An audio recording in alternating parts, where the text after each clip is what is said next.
North Korea is one of the most secluded nations on Earth. And the only way we can actually know what's going on in there is by either talking to people who managed to escape with refugees. They give a lot of TED Talks, and some of them open blogs on the internet, and they talk about their harrowing experiences.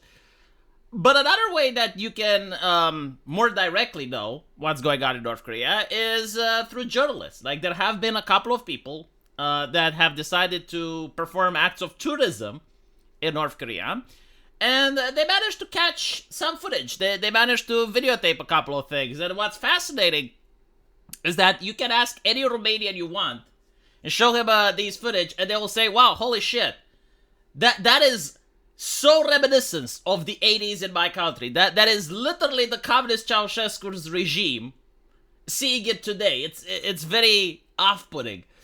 And the reason for it is that Ceausescu, the Romanian dictator, actually traveled to North Korea. And when he came back, he instituted the exact same cult of personality that the North Korean dictator had. And so, again, it's like looking through a window in time. And so every time there's new footage from North Korea, I'm actually very interested in seeing and also analyzing the propaganda. Like, here you have beer for the masses, and you have a poster with the supreme leader in a position that many of us in the West would find demeaning.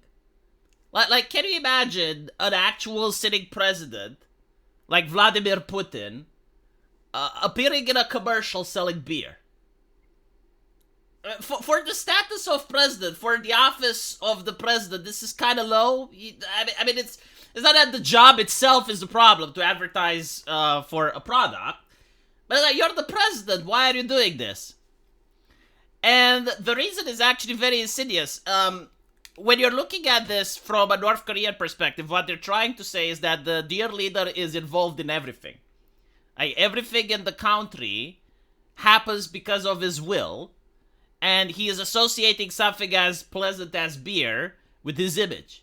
Like, every time you're drinking beer, you should be thankful that the dear leader made it happen.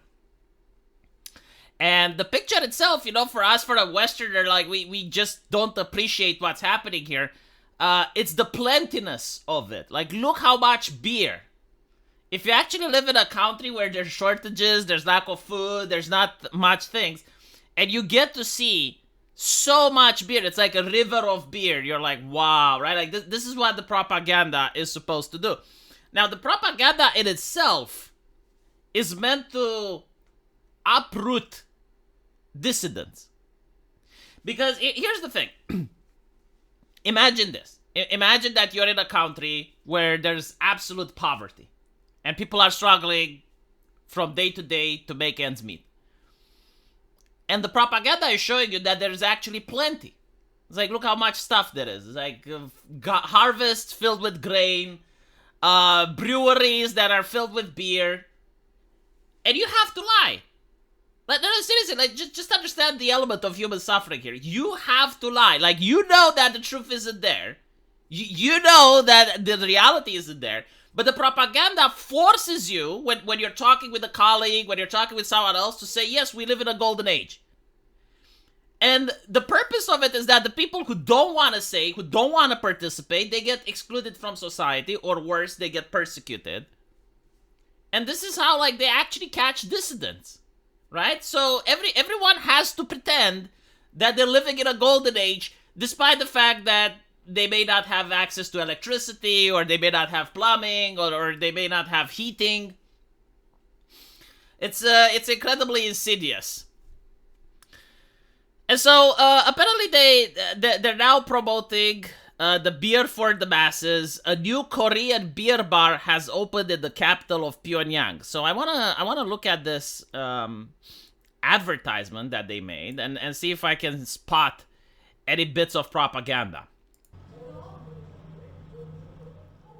A landmark beer bar has opened in North Korea's capital of Pyongyang. This government-issued propaganda-style footage shows the massive Western-style establishment that was built in one of the city's new districts. Visitors can buy the country's trademark beer, Taedonggang, which comes from a brewery the government purchased from England and reassembled it. So one of the biggest problems that you can see here is that despite the fact that they're inside, that this is supposed to be a high class establishment, this is how it's advertised, right? It's not just any old bar. It's a high class establishment, and yet everyone is wearing jackets. Why? Because it's cold. Why? Because they don't have heating. In North Korea in 2002. 여기 리문고리에 자리 잡은 화성대동강 맥주집은 우리 이민들이 보다 문명한 생활을 누리게 하시려는 경의하는 성소동지 사랑 속에 세워졌습니다. While Pyongyang advertises a rich North Korean beer culture, it remains a drink reserved for the elite. Most of North Korea's largely rural population struggles daily with poverty and food insecurity. People must exchange food vouchers in order to buy beer, and most can't afford to sacrifice the small amount they can spend on food. Only in Pyongyang, men are exclusively given special beer vouchers. In the countryside, people must rely on low-quality home brews. Because of these limitations, high-end beer houses like this one will likely only be frequented by Pyongyang's elite and a small number of international tourists. This was very similar to what was happening in Romania. Most of the country lived in abject poverty, but the regime, they had this facade. And the facade was for tourists, diplomats, also high-ranking party members, and also life in the capital was much better than in other places. And my theory on this is that the dear leader also didn't know. Like, legitimately, everywhere the great leader went, they organized these festivals and everyone was pretending to be happy and stuff. So there is a possibility that the deep state in these countries was actually lying to the supreme leader themselves. To the point where the supreme leader, he may probably know that there are problems in the country, but like he wouldn't know the extent. And I think like the facade of most of these dictatorial regimes is like, number one, lying to the public, but also lying to themselves and also lying to the supreme leader. Like there's so much lying going on that I don't even know if someone actually has the realistic picture. I think like someone has to, right? To run a nation. Because if you look at North Korea, they're not really that stupid. I mean, regardless if it's Kim Jong-un and someone else that makes external foreign policies, their nation is still standing. Like they are making certain geopolitical moves that make sense. So it's not like that they're insane. Because I keep hearing the media saying they're insane. It's like a nation cannot be insane. A nation can be evil. It can suppress its people. It can cause poverty, and it can cause a lower of standard of living for the people inside. But it's not insane. Like, they actually do have common sense, especially when it comes to foreign relations. Which brings me to the point of the commercial. Like, who is this for? I generally don't know, because the commercial probably isn't for the people that live in North Korea. I mean, if it's one of the biggest breweries that opened in the capital, you don't need commercial for that. They don't have consumerism. Like people just simply go there because like there's no other place. It's like, oh, there's a brewery. If they have money, if they can afford it, they just go there. And so the only thing that I can think of is this is a commercial for tourism. Like they want to attract certain individuals to visit the country and to also show to the world it's like, oh look, we progressed, right? Like if you look at some of the footage from North Korea from 10 years ago, at least in this commercial, based on the clothes that the people wear, based on the way they behave, it seems almost like... And so certain progress has been made within the last 10 years, although you gotta take into account that this is what the North Korean government wants you to see. Like, it's a very high-controlled society, and the government can simply hire actors, which is what every single communist regime has done in the past, in order to create a certain image that may or may not conform with reality. Now, my question is, like, who is this commercial for? Is it for the people within North Korea? Or is it for tourism? Or for the international community? And my answer is that I think it's a little bit of both, but in a different way than you think. That brewery has no competition. It doesn't need to advertise to persuade people to go to that brewery versus the one over the street. Because the government owns all the breweries, and they get to decide where are the people that have cash and where the breweries have to be, and then people just know, and they go there anyway because they have no other place to go. That's the communist mindset.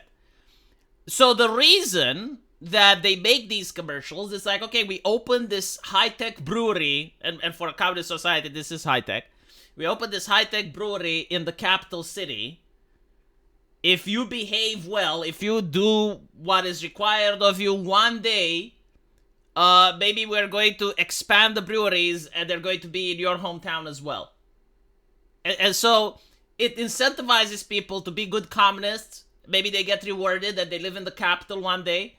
Or maybe if they keep producing and working hard, then eventually the government will have the money and the wealth to open a brewery in their town. Like that this is the purpose of it, right? Is to create some level of hope. This is hope for communists, by the way. Like this is legitimately what they wake up the next day for. They get to see cool shit on TV. And they're like, oh, maybe one day I'm going to have cool shit as well. I just need to work hard. And that shit may or may not come. This level of brewery, I probably don't think it's going to happen in many places outside the capital. The other purpose for the commercial is to convince you from the international community, look how Korea is, right? It's pretty much normal. Like, there's no poverty there. There's no issues. It's like, look, they have breweries just like you have in your town. The thing that I find interesting is that the way they filmed it, they don't try to make it like an advertisement, right? Like, they're trying to film it as if it's just like a guy with a camera going in and catching people doing whatever. Like, it's not scripted. Well, if it's not scripted, why are the tables empty?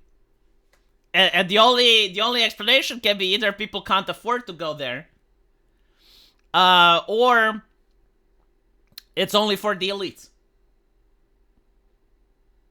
And that's the interesting part, because again, like, there's one brewery, right? Like, there's only one place, and you'd think it would be packed. You'd think like it would be so full that you'd have people standing upwards. Anyone that went to a London brewery knows what I'm talking about, especially like at night during the rush hour. Like, everyone is sitting at the table, the places are filled, but then you have like people literally sitting with no chair, just sitting in their feet, just having a glass and drinking it, because the whole place is packed, and we don't get to see this here. Yeah, let me know what you guys think though, and as usual, I will see you in the comment section. Take care.